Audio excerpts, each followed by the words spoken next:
RMJ movie reviews back again, and I'm coming with my first, I guess I'll just call it my series of raunchy comedy reviews.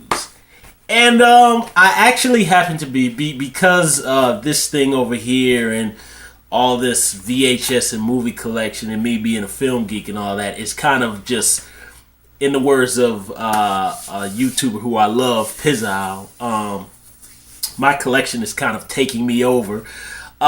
We all know, all of us who are movie buffs, if you happen to shop in Walmart or Target or even one of the game exchange places, you know that we just can't resist cheap films on the DVD. I happen to be in Walmart, and Walmart has a spectacular section of just like cult movies. I love their 4-packs. There's actually one that I'm digressing.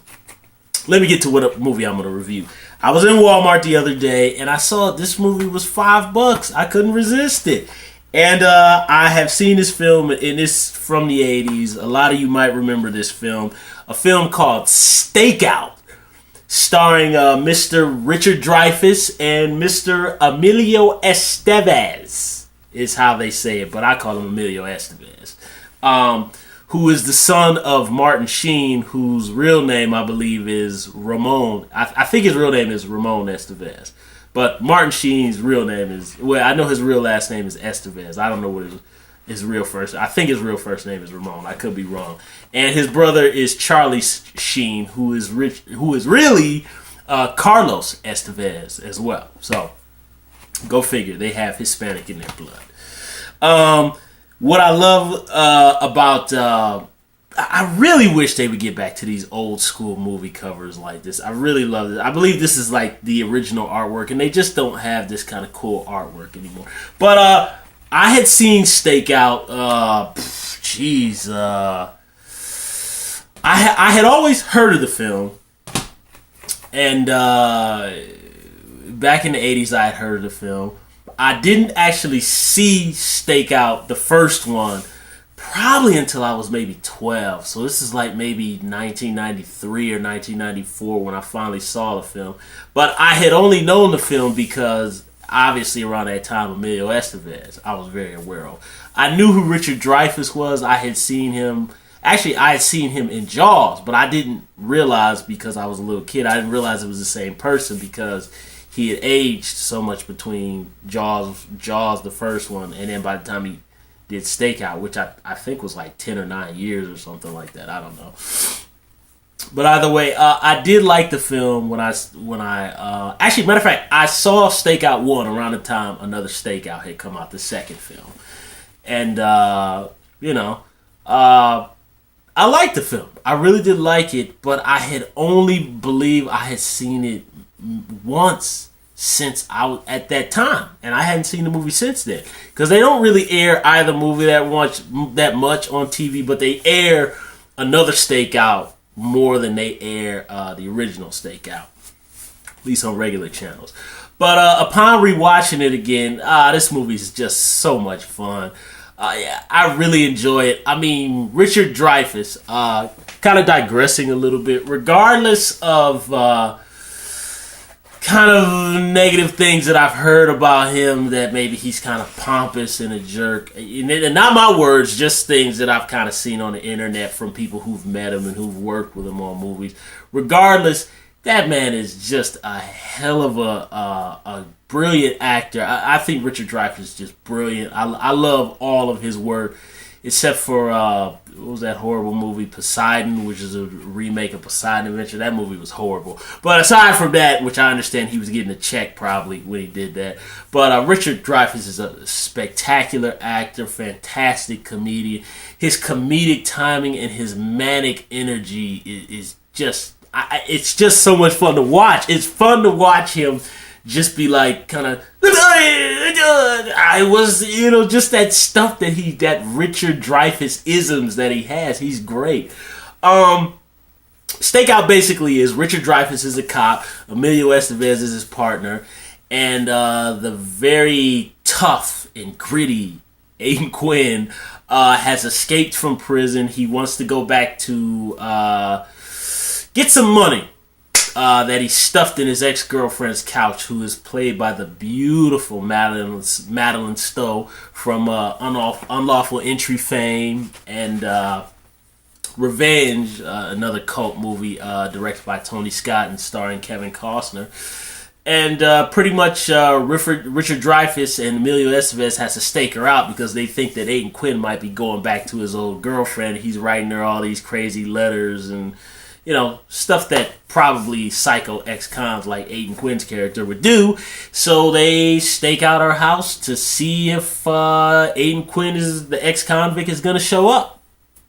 And Richard Dryfeuss becomes infatuated with her, and then comedy hijinks ensue, and action and danger ensue as well.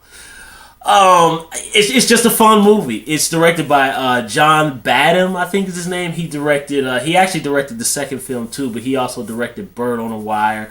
I think he directed a movie that I'm not too crazy about called Drop Zone, starring Wesley Snipes and Gary Busey and Yancey Butler from 1994. I wasn't a fan of that film, but there's stuff in it that was okay. But John Badham is a really good director. He's very good at kind of doing these kind of screwball comedy, but mixing in kind of the action too, which Bird on a Wire was like that too. Except this film is actually rated R. But upon rewatching it now, it's kind of, the story kind of reminds me a little bit of like 48 Hours, or even a little bit of Sea of Love with Al Pacino and Ellen Barkin. But it's really just, in my personal opinion, I think this is just the Richard Dreyfuss show. You know, also I forgot that Forrest Whitaker shows up in this movie too, but you gotta remember, this film is from 1987, so this is before Forrest Whitaker kind of has become the character actor, very popular character actor that he is now. So this is a very early small part for Forrest Whitaker, who's a cop who has to do the stakeouts too.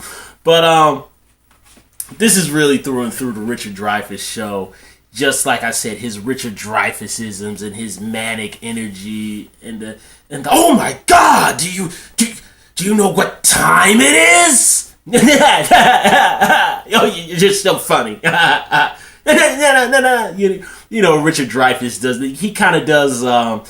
Kind of like the stuff he was doing in What About Bob. It's turned down a little bit here, but from what I understand, Richard Dreyfuss is bipolar in real life. So the fact that he can hit those high manic levels of energy, I think is probably very accurate to somebody who has bipolar disorder. But he's great. He's really great.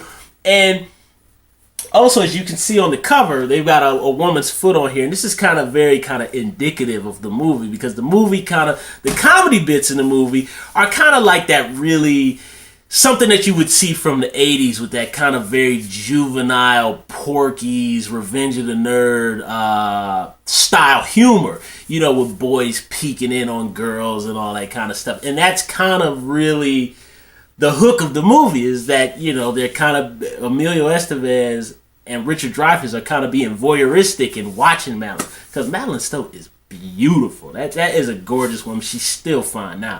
She's actually married to the guy from Dream On, HBO TV series from the late 80s and early 90s. Those of you who are in mid-30s will remember that show, because I definitely remember it. I used to watch it all the time, you know, hoping to see some TNA. That's going old school. But the woman is still beautiful now. She's a great actress. The day I do get in the movie business, I will hire her on one of my movies, because she's just a strong actress. In her eyes, she's great.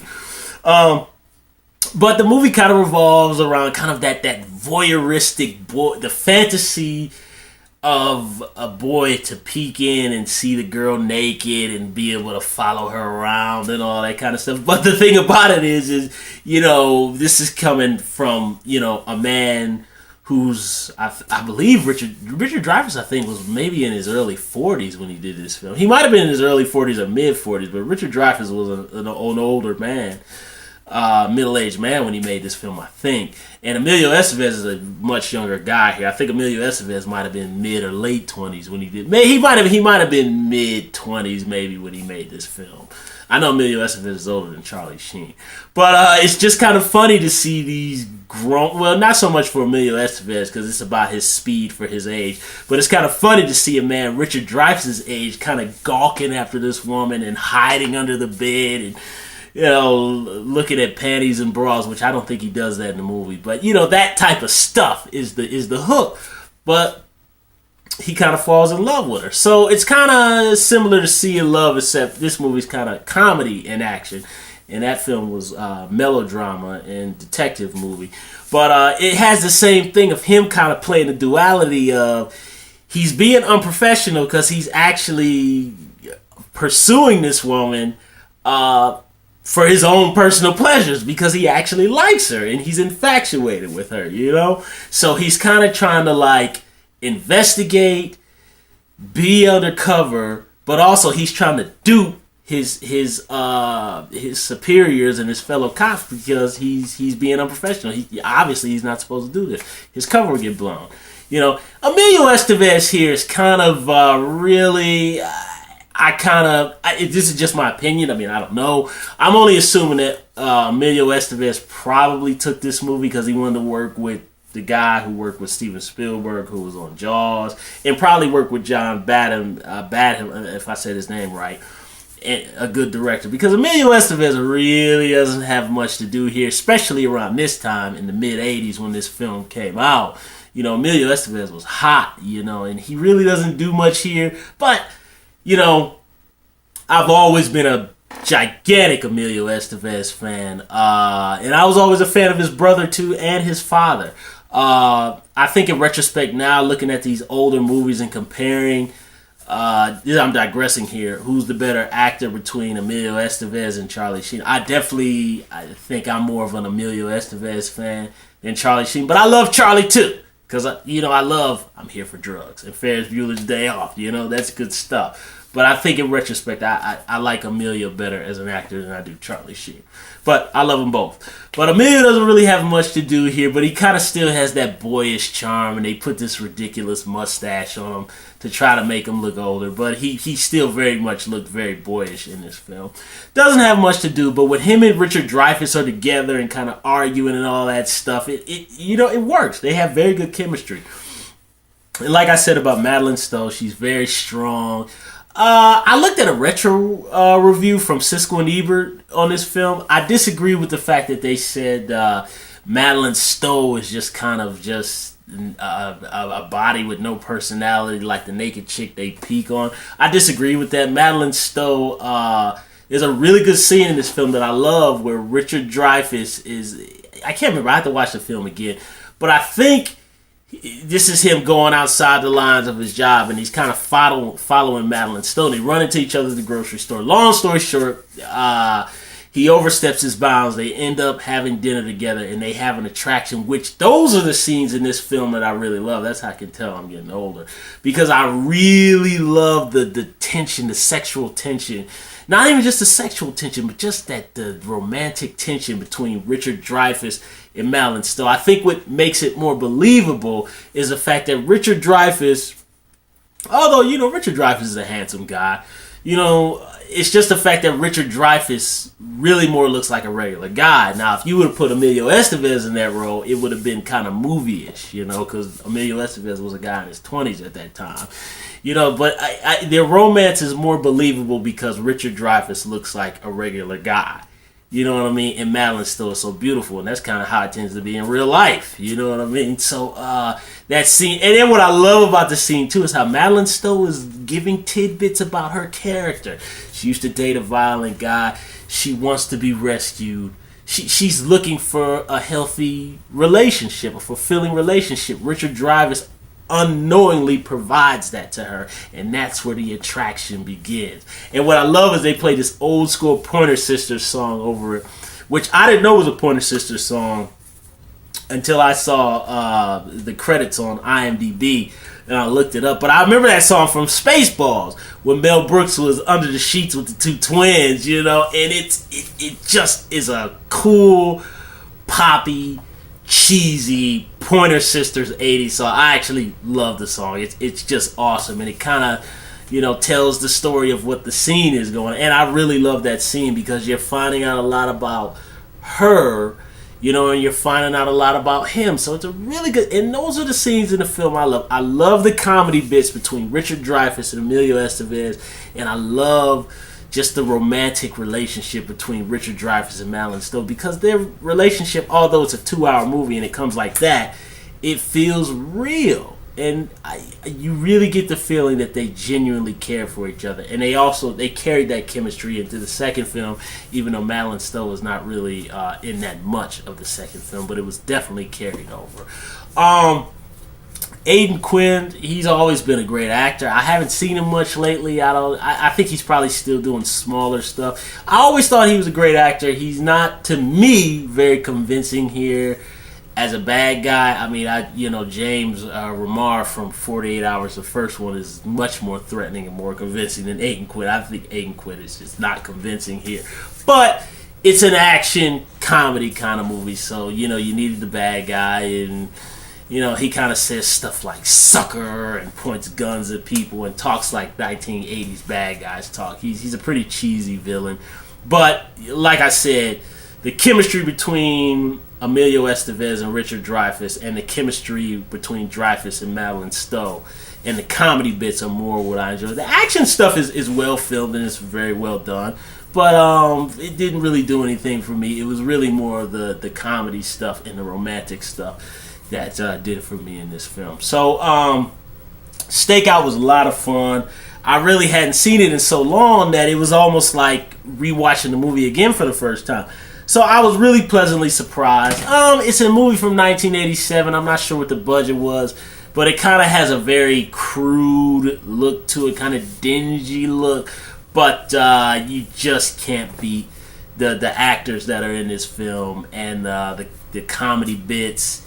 And the comedy bits are funny. They're not the greatest in the world, but they're funny. And you can't beat Richard Dryfeuss, man, with that manic level. You know, you just can't beat that. So for me, I had a good time with it. The action, convict plot, whatever, that was fine. It was okay. The action's well done, but it was really just what I mentioned before. So I'd recommend anybody who's a fan of Richard Dryfeuss, Emilio Estevez, Madeline Stowe, or just the action comedy hybrid that was very common in the 80s, check out Stakeout.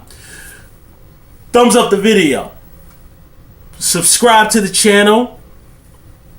Share the video and leave comments down below about Stakeout, about Richard Dryfeuss, Emilio Estevez, Madeline Stowe, and the very, really horrible, cheesy bad guy music that plays every time Aidan Quinn is on screen. I really hate that score when he's on screen. It's just awful sounding.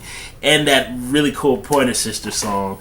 And of course, there's a Gloria Estefan song in there too, which is, I think the song is dun, dun, dun, dun, dun, the one The Heat Is On or whatever. It wasn't called The Heat Is On, but you guys know what song I'm talking about. But I remember hearing that song a lot around my household when I was a kid in the 80s. So I'm going to come back with my viewer request review of Blade Trinity, and I'm going to come back with a review of the sequel, Another Stakeout, and then after that, I'm going to come back with my other raunchy comedy movie review of a classic, Bachelor Party, starring Mr. Tom Hanks himself from 1984 or 85. I could be wrong. RMJ Movie Reviews. I will see you guys soon.